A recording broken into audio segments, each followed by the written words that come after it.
আজকে যেটা আমরা স্টার্ট করব গ্র্যাভিটেশন চ্যাপ্টারটা আগেও কিছুটা নলেজ আমাদের আছে। আজকে একটু ডিটেলে আলোচনা করব, পুরোটা হবে না, প্রথম কিছুটা আলোচনা করব, তারপরের দিন পরের পার্টগুলো। আমরা প্রথমে জেনেছি ইউনিভার্সাল গ্র্যাভিটেশনাল ল কি সেটা আমরা জানি। সেই গ্র্যাভিটেশনাল ল এর কিছু ছোটোখাটো অঙ্ক আছে, সেগুলো এখানে ডিসকাশন করব না, কারণ সেটা বেকার করা হবে, কারণ ক্লাস 9, 10 এইসব ক্লাসে এগুলো করানো হয়েছে। কিন্তু এখানে যেটা করব, এখানে মেনলি আমাদের টার্গেট থাকবে acceleration due to gravity. First পার্টে অ্যাক্সিলারেশন ডিউ টু গ্র্যাভিটি, আর সেকেন্ড পার্টে থাকবে স্যাটেলাইট। আজকের চ্যাপ্টার গ্র্যাভিটেশন। তো এই গ্র্যাভিটেশন চ্যাপ্টারটা আগেও খানিকটা পড়া হয়েছে। যদি আমি দুটো পয়েন্ট মাস নিই, এটা একটা পয়েন্ট মাস যার মাস হলো m1, আর এটা আরেকটা পয়েন্ট মাস যার মাস হলো m2। এদেরকে যদিও বড় বড় দেখাচ্ছে, বাট এদেরকে আমি পয়েন্ট মাস হিসেবেই কনসিডার করছি। মানে বেসিক্যালি এরা হচ্ছে centre of mass of the body. এদের মধ্যে যে সেন্টার টু সেন্টার ডিস্টেন্স, এটাকে ধরলাম d। যদি এমনটা হয়, মানে দুটো বডির একটার মাস m1, অন্যটার মাস m2, আর ওদের মধ্যে সেন্টার টু সেন্টার ডিস্টেন্সটা হলো d, তাহলে সেক্ষেত্রে এদের মধ্যে যে force of attraction, that is gravitational attraction, সেটা কেমনভাবে কাজ করবে? সেই force of attraction will be proportional to the product of their মাসেস m1, m2, and it will B inversely proportional to the square between there distances. তাহলে এই যে দুটো বডির মধ্যে পয়েন্ট টু পয়েন্ট যে ডিস্টেন্সটা আছে, সেটাকে যদি আমি ডি ধরে নিই, তাহলে আমি এখান থেকে ইজিলি বলে দিতে পারি যে F proportional to 1/d square. Basically এই যে F proportional to 1/d square, এটা নিউটনের ইনভার্স স্কোয়ার ল। মানে নিউটনের লতে বলাই আছে যে কোনো ফোর্স বা ইন্টেন্সিটি সেটা সবসময় ডিস্টেন্সের সাথে ইনভার্সলি প্রপোর্শনাল হবে। তো যদি আমি দুটোকে একসাথে লিখি, therefore F proportional to m1 m2 by d square. So F proportional to m1 m2 by d square. যদি এখান থেকে আমি ইকুয়াল করি, সো এফ ইকুয়াল টু জি, একটা কনস্ট্যান্ট দিয়ে মাল্টিপ্লাই করতে হয়, জি m1 m2 by d square. এখানে এই যে জিটা নিলাম, জিটাকে বলা হয় ইউনিভার্সাল গ্র্যাভিটেশনাল কনস্ট্যান্ট। এই যে ক্যাপিটাল জি, এর ভ্যালুটা ইউনিভার্সের সমস্ত জায়গাতে কনস্ট্যান্ট থাকে, তাই এটার নাম ইউনিভার্সাল গ্র্যাভিটেশনাল কনস্ট্যান্ট। তো এই ইউনিভার্সাল গ্র্যাভিটেশনাল কনস্ট্যান্টের ভ্যালুটা কত? এখানে জি এর ভ্যালু হলো 6.67 into 10⁻⁻11। 6.67 into 10⁻⁻11 newton metre square per kg square, মানে কেজি⁻⁻²। এই ভ্যালুটা মুনে গেলেও যা হবে, মার্সে গেলেও তাই হবে, আর্থের ক্ষেত্রেও একই। এখন কথা হতে পারে যে জি এর ভ্যালু তো আমরা জানলাম, তো গ্র্যাভিটেশনাল ফোর্সটা অ্যাকচুয়ালি খুব বেশি ফোর্স না খুব কম ফোর্স? আমরা দেখতেই পাচ্ছি যে জি এর ভ্যালুতে 10⁻⁻11 বলে একটা টার্ম মাল্টিপ্লাইড আছে।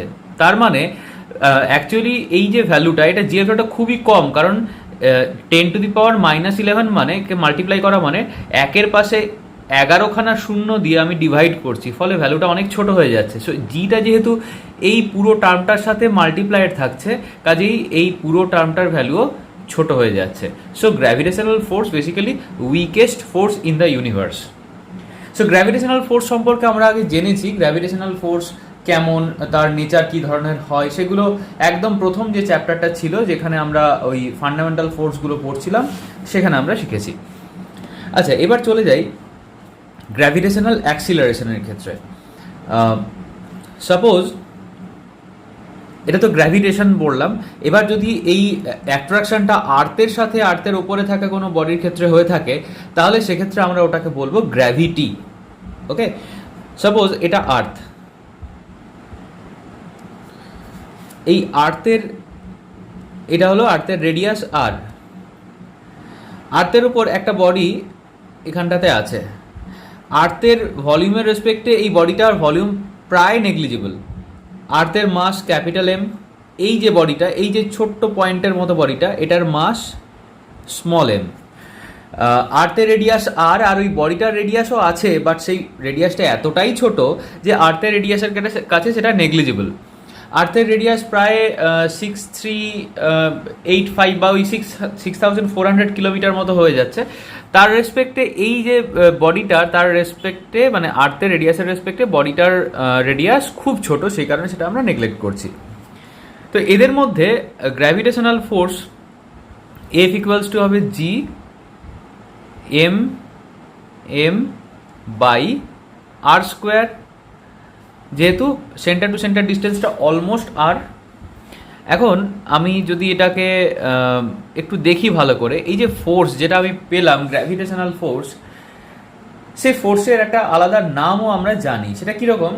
এই ফোর্সটা দিয়েই তো এই যে এম মাসের মানে স্মল এম মাসের বডিটাকে আর্থ নিজের সেন্টারের দিকে অ্যাট্রাক্ট করছে।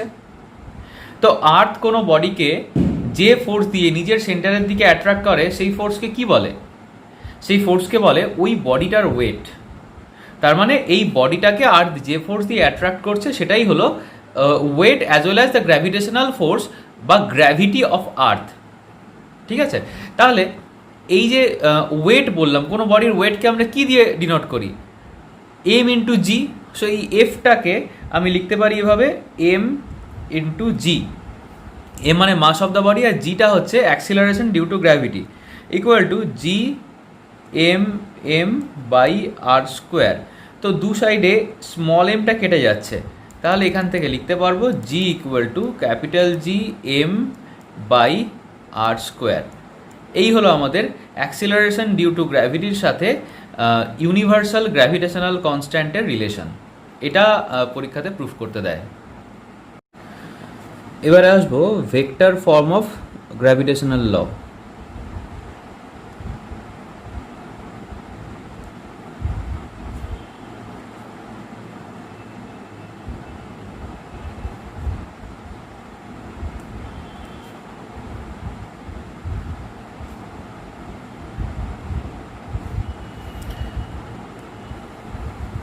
আমরা একটু আগে যে লটা দেখলাম F equals to G M one M two by D square, সেখানে আমরা একটু অন্যভাবে এইটাকে ভেক্টর দিয়ে ডিনোট করব। ভেক্টর বলতে প্রত্যেকটা পার্টিকেলের জন্য আলাদা করে পজিশন ভেক্টর প্রয়োজন। মানে যে পার্টিকেলগুলোকে আমি ধরছি, মানে দুটো পার্টিকেলের মাস এম ওয়ান একটার, অন্যটার এম টু, এই যে পার্টিকেলগুলো সেগুলো আমাদের যে স্পেসের মধ্যে যে আছে, সেই স্পেসের মধ্যে হচ্ছে প্রত্যেকটার একটা করে পজিশন ভেক্টর আছে। তো এই পজিশন ভেক্টরগুলো আগে আমরা স্পেসিফাই করব এবং তারপরে ওই পজিশন ভেক্টরগুলোকে কাজে লাগিয়ে আমরা ওই যে দুটো বডি নিচ্ছি, দুটো পয়েন্ট মাস নিচ্ছি, সেই দুটো পয়েন্ট মাসের মধ্যে গ্র্যাভিটেশনাল ফোর্সটা ক্যালকুলেট করব। একটা ডায়াগ্রাম আঁকলে বোঝা যাবে। এটা হচ্ছে একটা কোঅর্ডিনেট সিস্টেম, এটা এক্স অ্যাক্সিস, এটা ওয়াই অ্যাক্সিস। এখানে দুটো আমি পয়েন্ট মাস নিচ্ছি। এই দুটো পয়েন্ট মাস, একটা এম ওয়ান একটা এম টু, প্রথমটার পজিশন ভেক্টর আর ওয়ান, পরেরটার পজিশন ভেক্টর আর টু। এদের মাঝে যে ডিস্টেন্সটা, এটাকে বলা হয় ডিসপ্লেসমেন্ট ভেক্টর। সেটা আমরা অন্যভাবে একটু দেখবো, এখন আমি অ্যারোটার কোনো দিকে দিচ্ছি না। এবার বেসিক্যালি যেহেতু দুটো বডি আছে, প্রথম বডিটা সেকেন্ড বডিটাকে অ্যাট্রাক্ট করবে, আবার সেকেন্ড বডিটা ফার্স্ট বডিটাকে অ্যাট্রাক্ট করবে। তাহলে আমি আলাদা আলাদা করে দুটো ফোর্সই বের করব। সো প্রথমে বের করব force on M one due to M two. First বডিটার ওপর যে ফোর্স পড়ছে সেকেন্ড বডিটার জন্য, সেই যে ফোর্সটা, সেটাকে আমি বের করছি। And that can be written as F one two. এটা ফোর্স যেহেতু একটা ভেক্টর কোয়ান্টিটি, তাই অ্যারো দিয়ে লিখলাম। এটা হবে জি, আচ্ছা, G universal gravitational constant which is a scalar quantity. So জিটা লিখলাম। এরপরে দুটো মাসকে মাল্টিপ্লাই করব, মাসগুলো হয় স্কেলার, তাই মাসের ক্ষেত্রে কোনো চেঞ্জ হবে না। চেঞ্জ যেটা হবে সেটা হবে কিসের না, আমাদের পজিশন ভেক্টরের।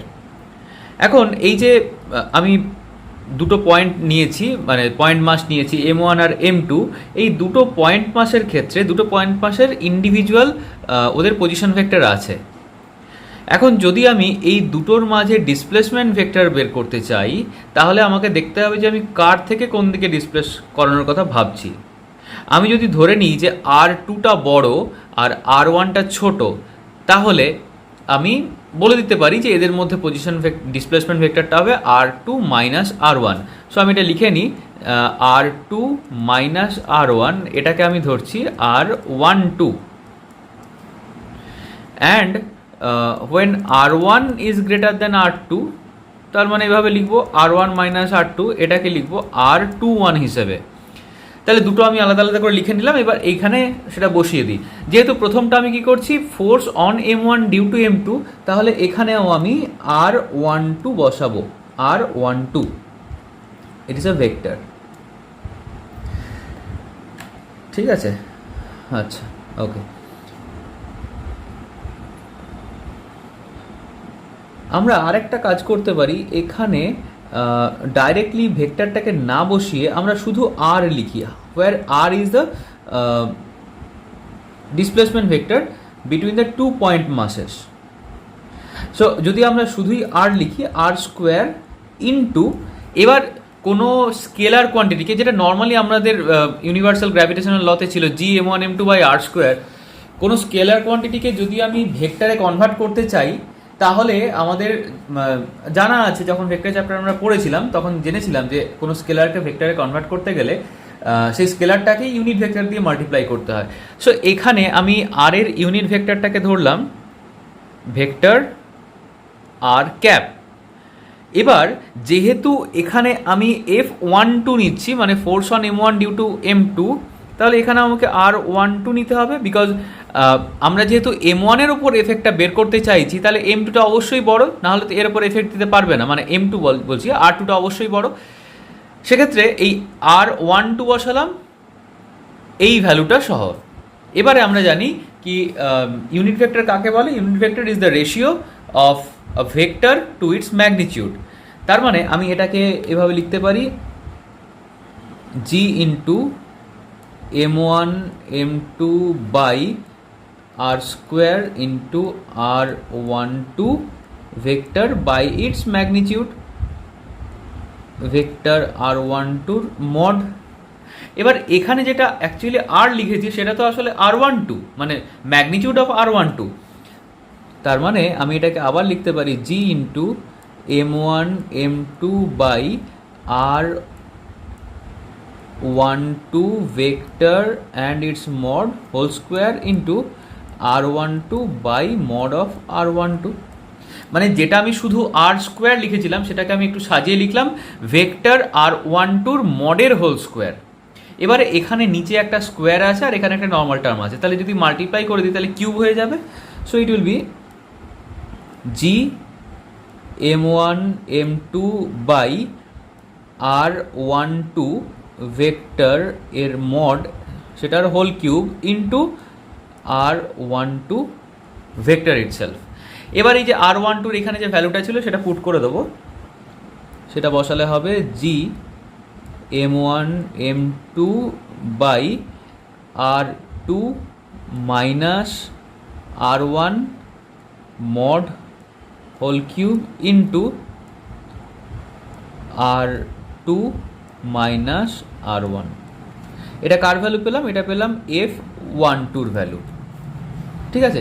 সিমিলারলি আমরা force on M2 due to M1 বের করব। সো এখন বের করব force on M2 due to M1, যেটার ভ্যালু অ্যাকচুয়ালি F21। এটা একটা ভেক্টর, আবার আগের মতো G M1 M2 by R square, এটা একটা স্কেলার কোয়ান্টিটি ছিল, একে আমি ভেক্টরে কনভার্ট করব। তাহলে যেহেতু এখানে F21 আছে, তা আমি এমন একটা ইউনিট ভেক্টর দেবো যেটা এর সাথে কম্প্যাটেবল, মানে ঠিক উল্টোটা। আগে যেটা ধরেছিলাম R12 লিখেছিলাম আগে, এখন লিখবো R21, R21 এটা ইউনিট ভেক্টর, মানে ক্যাপ দিলাম। এবার ইউনিট ভেক্টর থেকে নর্মাল ভেক্টরে কনভার্ট যেভাবে করতে হয় আগের মতো করে যাব, M1 M2 by R square into vector R21 divided by its magnitude, R21 ভেক্টরের মড। এবার এই আর স্কোয়ার মানে তো আমরা জানি একটা ভেক্টরের মড তার whole square. So G M1 M2 by R21 vector এর মড তার whole square into R21 divided by R two one vector. আবার আগের মতো স্কোয়ার আর নর্মাল টার্ম মাল্টিপ্লাই হয়ে কিউব হয়ে যাবে। So it will be G m1 m2 by R two one এর whole cube into R two one vector. এবার R two ওয়ানের ভ্যালুটা আগে যেমনটা ছিল সেটা বসিয়ে দিই, G m1 m2 by R one minus R two mod whole cube into R one minus R two vector. এটা কার ভ্যালু পেলাম? এফ টু ওয়ান, মানে force on M two due to M one.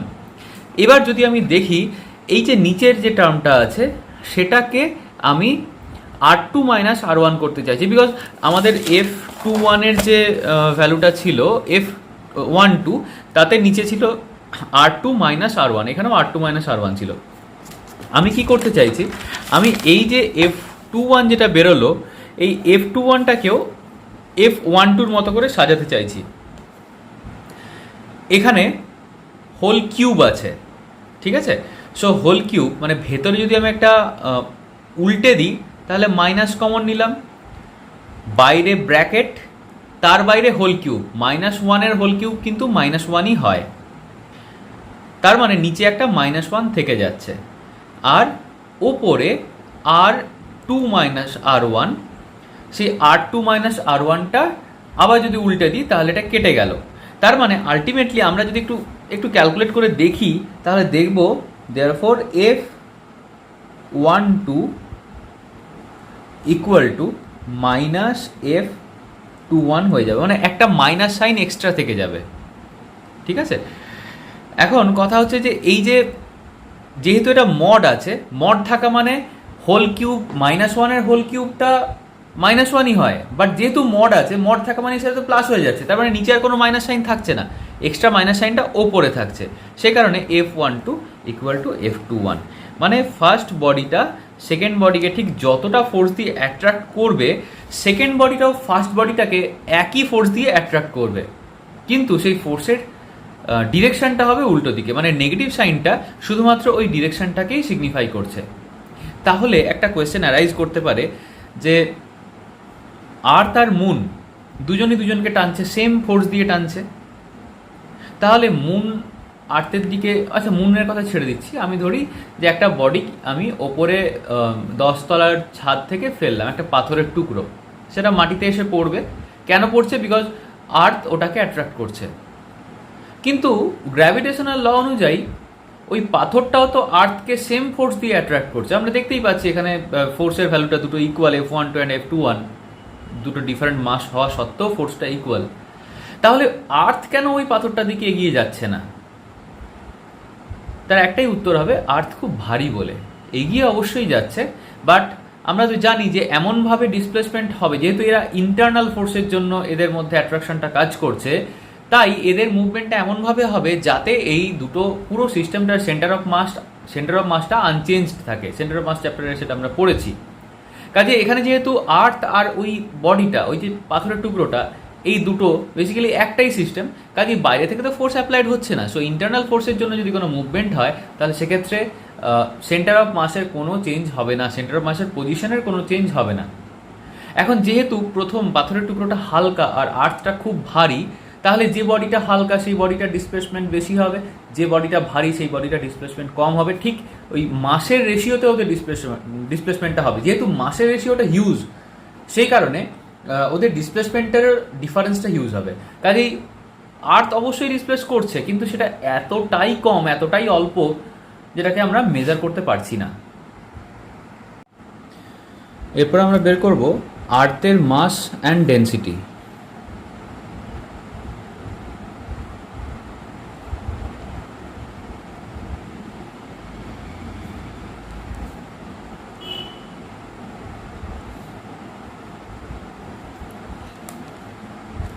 আর্থের ক্ষেত্রে আমরা জানি যে এটা যদি আর্থ হয়ে থাকে,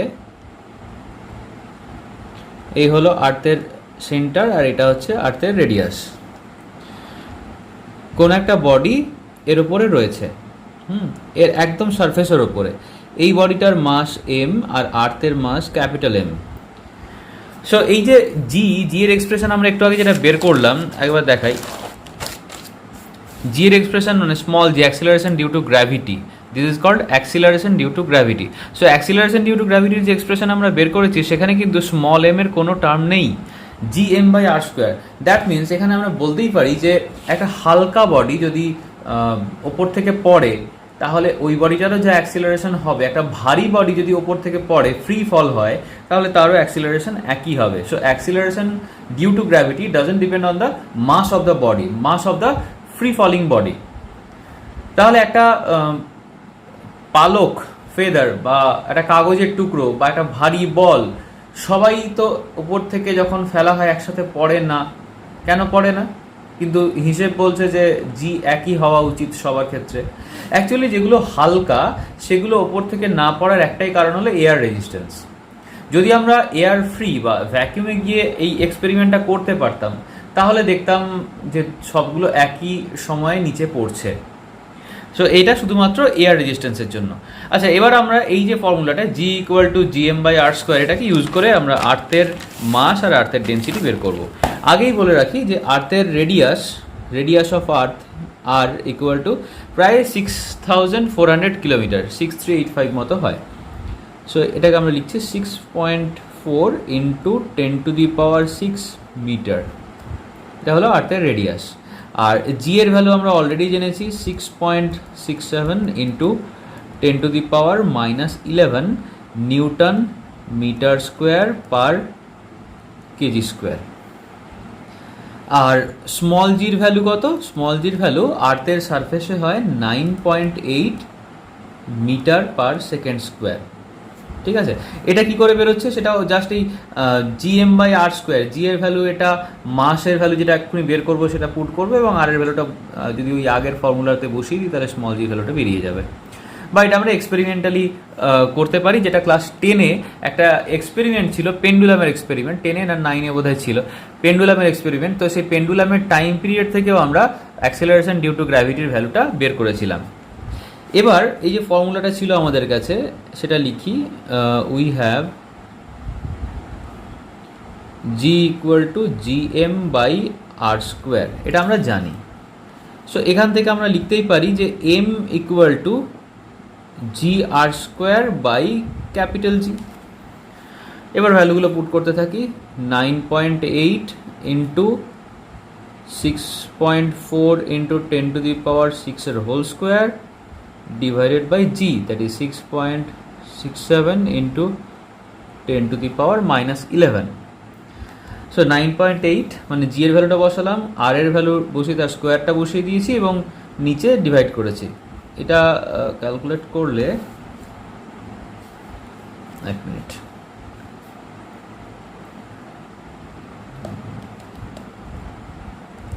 হ্যাঁ এটা ক্যালকুলেট করলে আসছে 6.018 ইন্টু 10⁻24 কেজি। তাহলে আর্থের মাস প্রায় 6 ইন্টু 10⁻24 কেজি। তার মানে এই মাসের ভ্যালু, আর এর ভ্যালু, আর যদি ক্যাপিটাল জি এর ভ্যালুটা জানা থাকে তাহলে আমি ওখান থেকে অ্যাক্সেলারেশন ডিউ টু গ্র্যাভিটির ভ্যালুটা বের করে নিতে পারবো। এটা হলো মাস অফ আর্থ। হ্যাঁ, এটা লিখে দিই পাশে।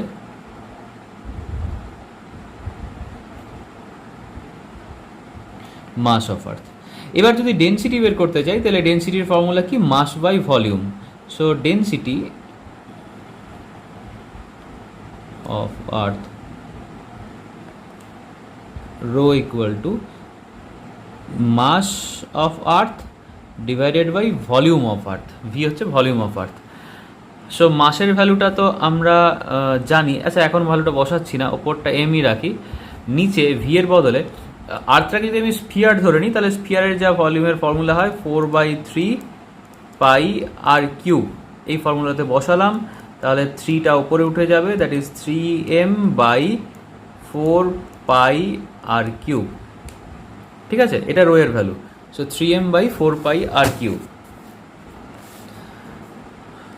therefore rho equal to 3 into মাসের ভ্যালু কত পেলাম? 6.018 ইন্টু 10⁻24, 3m হয়ে গেছে divided by 4 pi R cube, 4 into 3.14 into R cube, R মানে radius of earth. Radius of earth আমরা লিখেছি 6.4 ইন্টু 10⁶,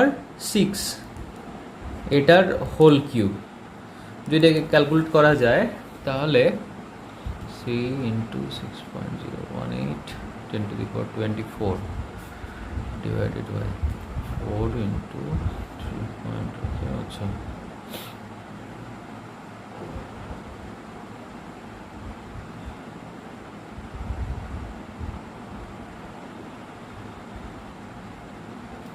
ওকে। সো ভ্যালুটা আসছে 5.5 into 10⁻³ kg per metre cube, এটা ডেনসিটি অফ আর্থ। আমরা এখানে ভ্যালুটা ডাইরেক্ট না বসিয়ে আমরা এই ফর্মুলাটাকে একটু চেঞ্জ করতে পারতাম। যেমন এই 3m/r³ আমরা যেহেতু মাসের ভ্যালুটা আগের ক্যালকুলেশন থেকে বসিয়েছি, এটাকে আমরা অন্যভাবে লিখতে পারতাম। মাসটাকে আমরা লিখতে পারতাম একটু অন্যভাবে। কীরকমভাবে? যেহেতু ওই আগের যে ফর্মুলাটা ইউজ করেছিলাম না, m = gr²/g, small g r²/g, তাহলে এই এম এর বদলে ওই স্মল g r²/g বসিয়ে দিতে পারতাম। তাহলে আর কেটে যেত, শুধু নিচে একটাই আর থাকতো। তাহলে ফর্মুলাটা আসতো 3g/4 pi capital R into capital G. ওখানেও আমরা ভ্যালুটা বসালে ঠিক একই জিনিস আসতো, density of earth 5.5 into 10⁻³ kg per metre cube. এই যে আমরা অ্যাক্সিলারেশন ডিউ টু গ্র্যাভিটির ভ্যালু বের করেছি, এবার আমরা যেটা করব, ওই কোনো বডিকে যদি আমি আর্থ সারফেস থেকে আস্তে আস্তে ওপরের দিকে উঠিয়ে নিয়ে যাই, মানে হাইটটা যদি বাড়াই, অল্টিটিউড বাড়াই, তাহলে সেক্ষেত্রে অ্যাক্সিলারেশন ডিউ টু গ্র্যাভিটির ভ্যালুটা কি একই থাকবে? মানে স্মল জির ভ্যালুটা কি একই থাকবে? মানে 9.8 মিটার/সেকেন্ড স্কোয়ার কি থাকবে? তেমনটা থাকবে না। যত উপরের দিকে উঠবো ভ্যালুটা চেঞ্জ হয়ে যাবে। সে কেমনভাবে চেঞ্জ হবে সেটা দেখব। হেডিংটা হবে variation of acceleration due to gravity g with height or altitude. আমার কাছে একটা ডায়াগ্রাম আমাকে ড্র করতে হবে। সেই ডায়াগ্রামটা ডিনোট করছে আর্থকে। এই হলো আর্থ, আর্থের সেন্টার থেকে সবসময় ফোর্সটা অ্যাক্ট করে। এই হলো আমাদের রেডিয়াস অফ আর্থ, পুরো আর্থের মাসটা এখানে কনসেন্ট্রেটেড আছে। একটা বডি ইনিশিয়ালি এই জায়গাটাতে ছিল, এবার ওই বডিটাকে উঠিয়ে নিয়ে যাওয়া হয়েছে এখানে। এই যে হাইটটা, সেই হাইটটা এইচ। এই এইচ হাইটে ওঠানোর জন্য ওই বডিটার ওপর অ্যাক্সিলারেশন ডিউ টু গ্র্যাভিটির ভ্যালুটা কতটা চেঞ্জ হয়েছে সেটা আমাকে বের করতে হবে। আমরা জানি যে acceleration due to gravity g = gm/r²। যেহেতু ওপরে উঠেছে, প্রথমে আমি ধরি এটা এ পয়েন্ট, এটা B point. So at point B, এটা তো এ পয়েন্টটা ছিল, এটা লিখে দিই অ্যাট পয়েন্ট এ। যখন বডিটাকে ওপরে উঠিয়ে নিয়ে গেছি বি পয়েন্টে, সেই সময় কি হয়েছে? সেই সময় বডিটার অ্যাক্সিলারেশন ডিউ টু গ্র্যাভিটিটা চেঞ্জ হয়েছে। সো লিখি at point B acceleration due to gravity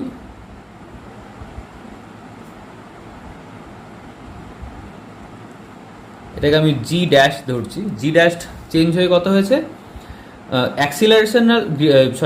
gravitational constant, যেটা ইউনিভার্সাল গ্র্যাভিটেশনাল কনস্ট্যান্ট, সেটার কোনো চেঞ্জ হবে না। মাস অফ আর্থেরও কোনো চেঞ্জ হয়নি, শুধু চেঞ্জ হয়েছে ডিস্টেন্সটা, মানে ওই বডিটার থেকে সেন্টার অফ আর্থের ডিস্টেন্স, যেটা r+h, এটার হোল স্কোয়ার, r+h এর হোল স্কোয়ার।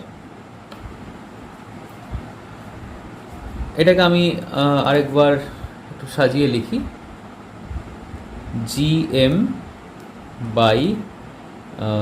এই দুটোর থেকে যদি আমি আরটাকে কমন নিয়ে নিই, তাহলে প্রথমে থাকছে 1+h/r, এটার স্কোয়ার। আরটাকে আলাদা করে স্কোয়ার লিখলাম, আর ওটাকে আলাদা করে স্কোয়ার লিখলাম।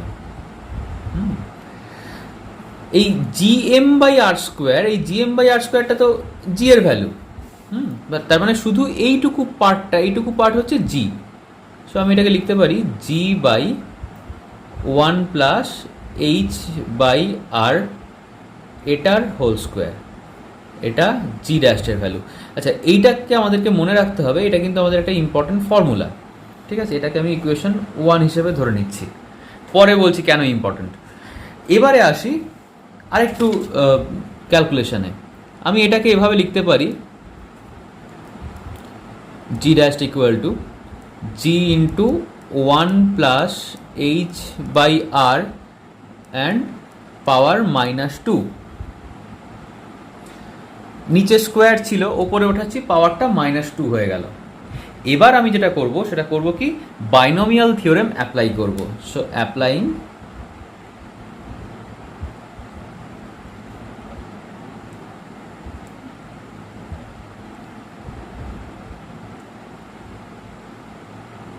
binomial theorem and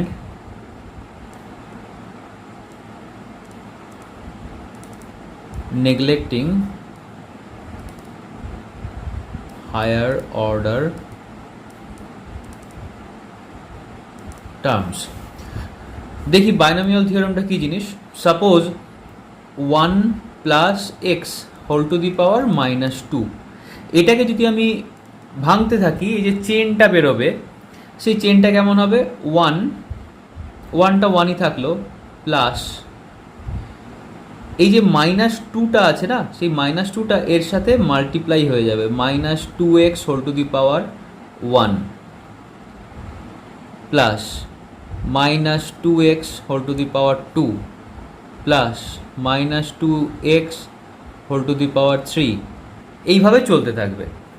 কিন্তু কখন এটা সম্ভব, যদি এই রকম একটা সিচুয়েশন ক্রিয়েট হয় 1 প্লাস সামথিং। এবারে এটাকে একটু সাজিয়ে লিখি, তাহলে কত হচ্ছে, 1 - 2x plus 4x square minus 8x cube plus, এভাবে চলতে থাকবে। এটা তো অনন্তকাল চলতে থাকবে, ইনফাইনাইট সিরিজ। এবারে একটা জিনিস দেখি, আমাদের কাছে আমাদের যে ইকুয়েশনটা আছে জি ইন্টু 1 প্লাস এইচ বাই আর, এখানে এক্সটা এই এইচ বাই আরকে ডিনোট করছে, তাই না? আমাদের ক্ষেত্রে X equal to H by R. এইচটা হলো height from the surface of earth and R is radius of earth. দুটোর মধ্যে যদি ভ্যালুর খুব ডিফারেন্স হয়, মানে if H is very very less than R, যদি এটা হয়ে থাকে, তার মানে আমি এই জিনিসটা অ্যাপ্লাই করব এবং করে হায়ার অর্ডার টার্মগুলোকে নেগলেক্ট করব। কেন করব? বিকজ এই যে এইচ বাই আর, এই যে রেশিওটা, এই রেশিওটা তো একের চেয়ে অনেক ছোট। একের চেয়ে অনেক ছোটো মানে আমি ধরলাম 0.01, একে যদি আমি স্কোয়ার করি তাহলে আরও ছোট হয়ে যাচ্ছে, কিউব করলে আরও ছোট হয়ে যাচ্ছে। তার মানে এর পরের যে টার্মগুলো, হায়ার অর্ডার টার্মগুলো, সেগুলো বেসিক্যালি নেগলিজিবলি স্মল। তাই আমি শুধু প্রথম দুটোকে নেবো আর পরেরগুলোকে নেগলেক্ট করব। সেটা কখন সম্ভব? যখন H is very very less than R. তাহলে এটা কখন হচ্ছে? When H is very very less than R, তখন আমরা কি লিখতে পারি, জি ড্যাশ ইকুয়াল টু, মানে অ্যাজ ইফ এখানে যে -2টা ছিল সেটা যেন এক্সের সাথে শুধু মাল্টিপ্লাই হয়ে -2x হয়ে যাচ্ছে। তাহলে এখানেও আমাদের এই -2টা এই এইচ বাই আর এর সাথে মাল্টিপ্লাই হয়ে যাবে। So it will be G into 1 - 2h by R. এই হলো আমাদের একটা ফর্মুলা। কিন্তু এই ফর্মুলাটা ইউজ করতে পারবো না কখন, সেটা আমি বলে দিচ্ছি। সাপোজ এইচ, এটা আমি আলাদা করে দেখাচ্ছি, if H equal to R by 2, মানে জাস্ট রেডিয়াসের হাফ, 3200 কিলোমিটার হাইটে যদি আমি বডিটাকে নিয়ে যাই, তাহলে জি ড্যাশের ভ্যালু কত আসছে আমাদের ফর্মুলা অনুযায়ী, জি ইন্টু 1 - 2 ইন্টু এইচের value R by 2 divided by R. সো 2 কেটে গেলে আর বাই আর কেটে গেল 1, সো 1 - 1 0। তার মানে হাফ অফ দ্য রেডিয়াসে যদি আমি উঠে যাই 3200 কিলোমিটার, তাহলে তো কোনো গ্র্যাভিটেশনাল অ্যাক্সিলারেশন এক্সিস্টই করছে না, মানে আর্থের কোনো ফোর্সই থাকছে না। তাহলে 10,000 কিলোমিটার অবধি কী করে এয়ার, মানে অ্যাটমসফিয়ার আছে? থাকার কথা নয় তো। এমনটা হয় না। মানে এই যে আমরা একটা অ্যাজাম্পশন করেছিলাম যে H is very very less than R, এইটার মধ্যে একটা গল্প লুকিয়ে আছে। এইচের ভ্যালু কত হলে সেটাকে আমি ভেরি ভেরি লেস দ্যান আর হিসেবে ধরতে পারবো, এটা একটা ট্রিক মনে রাখতে হবে যে if H is equal to 500, মানে equal to or greater than 500, দেন এই ফর্মুলাটা অ্যাপ্লাই করা যাবে না। যদি এইচ 500 কিলোমিটার বা তার চেয়ে বড় হয় তাহলে এই ফর্মুলাটা ইউজ করা যাবে না। তখন কোনটা ইউজ করব? তখন ইকুয়েশন 1 ইউজ করব, মানে এটা ইউজ করতে হবে। এখানে বসিয়ে দিই H equal to R by 2, যদি বসাই তাহলে এই আর কেটে গেলে 1/2, 1 প্লাস 1/2 মিনস 3/2, তার স্কোয়ার করলে 9/4, so it will be 4/9 into G. ভ্যালুটা কমছে, মানে প্রায় হাফের চেয়ে একটু কম হয়েছে, 4/9 মানে হাফের চেয়ে একটু কম। সো 50%-এর চেয়ে কম, মানে 36, তো 40, 45% মতো হচ্ছে অরিজিনাল জি, মানে সারফেসে জি এর ভ্যালু যতটা, আমি যদি 3200 কিলোমিটার মানে half of the radius of আর্থ যদি উপরের দিকে উঠে যাই, তাহলে ওর অ্যাক্সিলারেশন ডিউ টু গ্র্যাভিটিটা আর্থের সারফেসে যা তার হাফের চেয়ে একটু কমে যাবে। মানে 9.8 আছে, সেটা হয়তো 5-এর কাছাকাছি, 5-এর নয় 4-এর কাছাকাছি চলে আসবে, কিন্তু 0 হবে না। তার মানে অনেক সময় এটা কোয়েশ্চেন দেয় বা এমসিকিউতে অনেক সময় দিতে পারে, বলে দিল যে হাফ অফ দ্য রেডিয়াসে, তাহলে তো 0 হয়ে যাওয়ার কথা, কিন্তু 0 কখনোই হবে না। মনে রাখতে হবে যে ফর্মুলা কখন কোনটা ইউজ করবে সেটা চোখ কান খুলে ইউজ করতে হবে। যদি এইচ এর ভ্যালুটা 500 কিলোমিটারের কম হয় তাহলে এই ফর্মুলাটা ইউজ করবো, মানে বাইনোমিয়াল ইজ অ্যাপ্লিকেবল হিয়ার। যদি এইচ এর ভ্যালুটা 500 কিলোমিটার বা তার চেয়ে বেশি হয় তাহলে কিন্তু এই ওপরের ফর্মুলাটা ইউজ করতে হবে to find the acceleration due to gravity at that point. Acceleration due to গ্র্যাভিটির হাইটের সাথে ভ্যারিয়েশনটা আজকে হলো। এরপরে বাকি থাকছে আরও দুটো, একটা হলো ডেপথের সাথে ভ্যারিয়েশন, আর পরেরটা হচ্ছে রোটেশনের সাথে। আর্থ যে রোটেট করছে নিজের অ্যাক্সিসের রেসপেক্টে, তো এই রোটেশনের জন্য অ্যাক্সিলারেশন ডিউ টু গ্র্যাভিটির ভ্যালুটা কিছুটা কমে যাচ্ছে। তো এই দুটোর জন্য যে ভ্যারিয়েশনটা হচ্ছে অ্যাক্সিলারেশন ডিউ টু গ্র্যাভিটি, সেটা আমরা নেক্সট ক্লাসে ডিসকাশন করব, আর তার সাথে পরের দিন আমরা স্যাটেলাইটটা নিয়েও আলোচনা করব।